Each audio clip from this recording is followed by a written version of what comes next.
Ukuthula kwasezulwini makube semhlabeni. Now I've been tasked to give the verse of the day. Matthew 5 verse 14. You are the light of the world, like a city on a hilltop that cannot be hidden. Now it is ukukhanya kwezwe.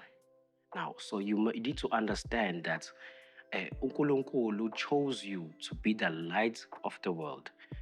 Yes, it is hard to be the light of the world. Yes, kunzima.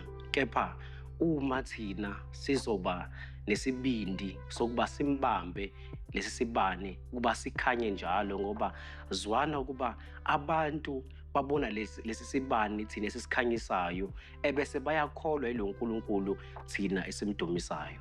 Kuyafika isikhathi lapho khona usugulile, kuyafika isikhathi lapho khona usuphelelile khona amandla. Kepha abantu babona lokhu kukhanya lokuthi wena uyathembela yini na kulokhu kukhanya uJehova akubekile kuwena. I hope you remember ukuba uNkulunkulu wayibonakalisa ku-Abednego noMeshach, whereby they went to emlilweni. Kuthiwa bona bama bathi angeke simkhonze omunye uNkulunkulu onganawo amehlo abonayo. Angekethi yasimkhonze omunye uNkulunkulu ongaziwa, kepha thina sikholwa yilo simaziyo nalo obonakalayo.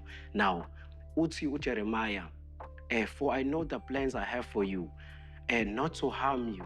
So as you carry this light, know that God knows the plans He has for you, not to harm you, not to destroy you, but to give you hope and a better future.